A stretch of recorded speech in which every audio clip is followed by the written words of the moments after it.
पर्वतमाला ये जो योजना है, जो प्रधानमंत्री जी के मार्गदर्शन में हमने शुरू की है, वो देश के लिए बहुत महत्वपूर्ण है।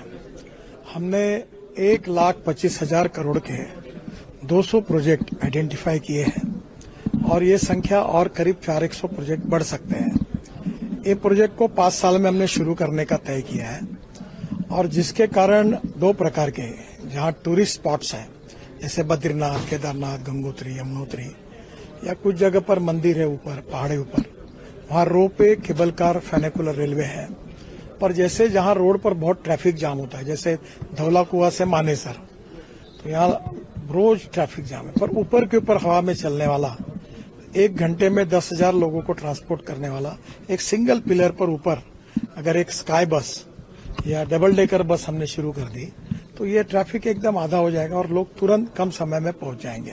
तो mass rapid transport, urban mass rapid transport, बाद में जो रिलीजियस टूरिज्म है, मंदिर है, पहाड़ है, हिमालय में है, उत्तराखंड, हिमाचल, कश्मीर में, वहां रोपवे, केबल कार, फेनिकुलर रेल और इंडियन टेक्नोलॉजी के आधार पर ये डेवलप, ये यूरोपियन कंट्री में काफी बड़ा डेवलप हुआ है, पर उनकी कॉस्ट बहुत ज्यादा है जो हमारे लोग बेयर नहीं कर सकते।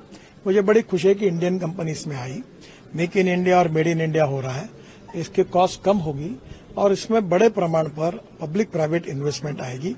वैसे 60% तक हम मदद करने के लिए तैयार है और राज्य सरकार को केवल लैंड देना है। और इन्वायरमेंट फॉरेस्ट मिनिस्टर ने यह भी निर्णय किया है कि ऐसे प्रोजेक्ट के लिए कोई क्लियरेंस की जरूरत नहीं है, तो ये फास्ट ट्रैक पर चलेगा। अभी 7-8-10 प्रोजेक्ट हमारे लगभग प्रोसेस में है।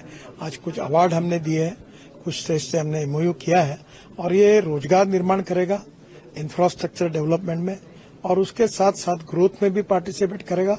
और टूरिज्म ऐसा सेक्टर है जहां 49% कैपिटल इन्वेस्टमेंट रोजगार निर्माण करने के लिए होती है और ये socially, economically, educationally backward area में ये रोपवे, केबल कार मैक्सिमम बन रही है, जहां जंगल में है, तो वहां के लोगों को एक रोजगार के अच्छे अवसर होंगे। वहां रेस्टोरेंट्स होंगे, रोड साइड एमिनिटीज होंगी, वहां हैंडलूम हैंडीक्राफ्ट के शॉप्स होंगे, वहां सोवेनियर्स मिलेंगे, वो डेवलप होंगे और वहां पार्किंग प्लेसेस होगी। तो आप अगर यूरोप में जाते हो जिस प्रकार से वो डेवलपमेंट यहाँ होगी और जिस रूप से हिंदुस्तान में इसके कारण प्रगति और विकास में इसका योगदान होगा। सर, आपने कहा पहाड़ी राज्यों में बिजली में कटौती देना चाहिए उन राज्यों को ताकि ये सस्ता हो। देखिए, इसमें अगर पब्लिक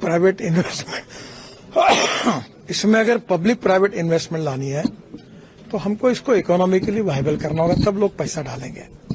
अभी हमारे यहाँ जो कश्मीर, उत्तराखंड, हिमाचल ये स्टेट्स हैं, ये हाइड्रो पावर जो है ये उनको ₹1.10 पड़ती है, तो उनको इसके लिए बहुत बड़ा नुकसान है। पर इसके कारण जो मल्टीप्लाई इफेक्ट है, जीएसटी बढ़ेगा, रोजगार बढ़ेगा, डेवलपमेंट होगी, टूरिस्ट आएंगे, तो मैंने उनको कहा कि आप ₹3 यूनिट अगर देंगे 10 साल के लिए तो वायबिलिटी आएगी। फिर इसमें 18% जीएसटी लगता है, 9% स्टेट का लगता है, 9% भारत सरकार। अगर वो आपने एग्जाम किया तो प्रोजेक्ट की कॉस्ट कम हो जाएगी। फिर आपने लैंड दी तो वहां एडवर्टाइजमेंट से लेकर हम लोग रेस्टोरेंट्स, पार्किंग एरिया बनाएंगे, उससे रेवेन्यू मिलेगा और लोगों को टिकट भी सस्ता होगा, तो बड़े प्रमाण पे लोग आएंगे। धीरे धीरे वहां छोटे मॉल्स होंगे, कुछ मैन्युफैक्चरर के आउटलेट्स होंगे, उसके कारण वायबिलिटी बढ़ेगी। ये प्रयास हम कर रहे हैं। एक आखिरी सवाल, हमने देखा कि दिल्ली गुड़गांव रूट में सबसे ज्यादा ट्रैफिक लगता है, हम लोग भी 1-1.5 घंटा फंसे हुए थे आज, तो क्या भविष्य में इस रूट पे सबसे पहले रोपवे टैक्सी शुरू किया जाएगा अर्बन को लेकर?